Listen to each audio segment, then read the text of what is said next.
माँ, ये राधिका है, तुम्हारी बहू।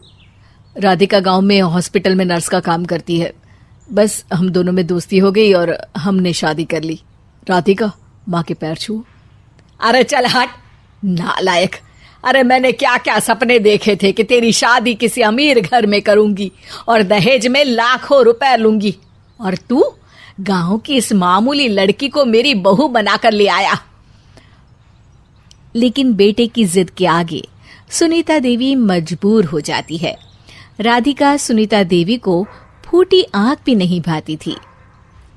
तुम चिंता मत करो भाग्यवान, हम दोनों मिलकर अपनी बहू को इतना सताएंगे कि वो हमसे तंग आकर ये घर छोड़कर चली जाएगी। फिर हम अपने बेटे की शादी किसी बड़े सेठ की बेटी से कर देंगे, ठीक है? अगले दिन सुनीता देवी अपने बेटे का कमरा साफ कर रही होती है। तभी बहू के सामान में उसे एक बड़ी बड़ी मूंछों वाले आदमी की तस्वीर दिखाई देती है और उसके कंधे पर एक बड़ी सी बंदूक टंगी होती है। तस्वीर के नीचे लिखा होता है डाकू मंगल सिंह। ये किसकी तस्वीर है बहू? ये मेरे पिताजी की तस्वीर है। बस फिर क्या था। ये सुनते ही सुनीता देवी के हाथ पैर कांपने लगते हैं।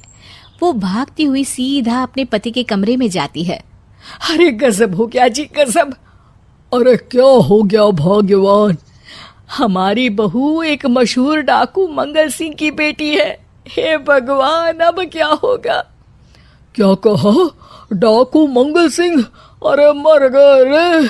सुना है वो तो बड़ा ही खतरनाक डाकू है, मारता ज्यादा है गिनता कम है। लोग पुलिस वाले भी उसके नाम से कांपते हैं। अरे सुना है वो तो हर हफ्ते 2-4 लोगों का ऊपर का टिकट कटवा ही देता है। हे भगवान, अब हम क्या करेंगे? ये हमारे नालायक बेटे ने कैसी मुसीबत हमारे गले बांध दी। हाँ वो तो है, अगर हमने बहू को जरा भी तकलीफ दी तो उसका बाप मंगल सिंह हमें गोली से उड़ा देगा। अब जो मैं कहता हूँ उसे ध्यान से सुनो। तुम बहू से बिल्कुल घर के काम मत करवाना, और ध्यान रहे उसे किसी प्रकार की तकलीफ नहीं होनी चाहिए, समझ गई ना? और ऐसा ही होता है।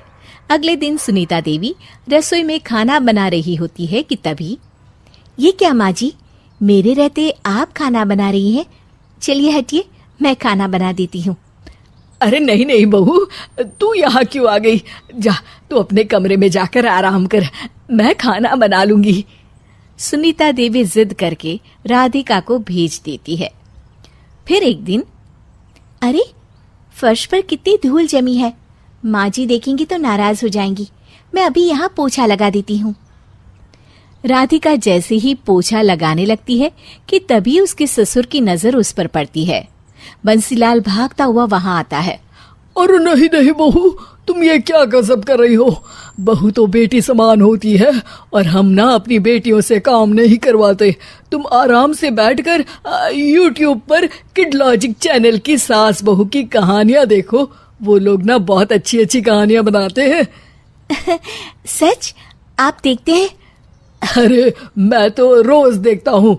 शहर की बहू तो मेरी फेवरेट कहानी है। हाँ, ये कहकर बंसीलाल पोछा लगाने लगता है।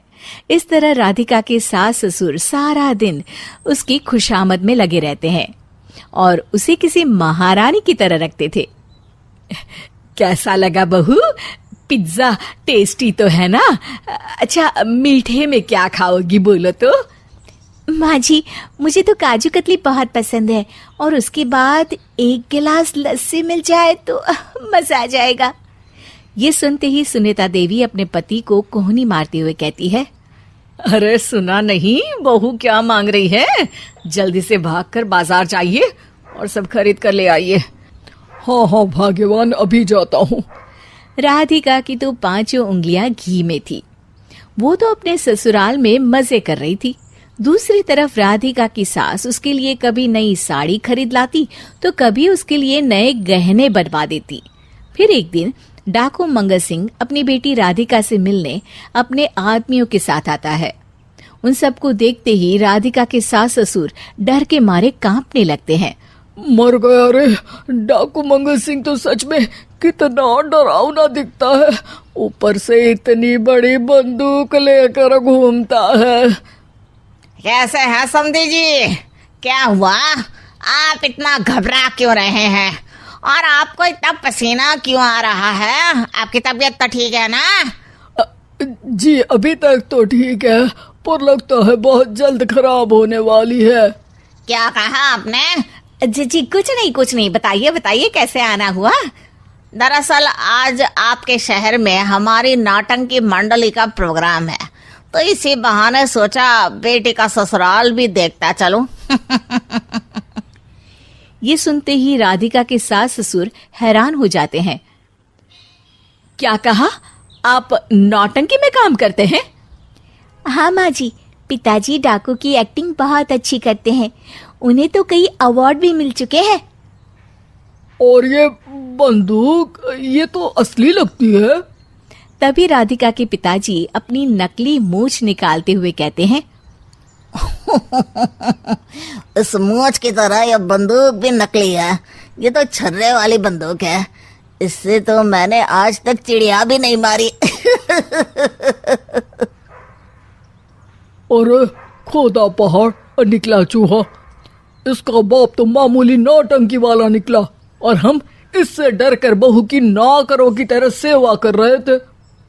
आपने सही कहा जी, इसके पीछे मेरे कितने पैसे खर्च हो गए और काम कर करके मेरी तो कमर टूट गई सो अलग। अरे बहू, तूने अपने पिताजी के बारे में हमें पहले क्यों नहीं बताया? राधिका मुस्कुराते हुए कहती है, आपने तो कभी पूछा ही नहीं ना माँ जी।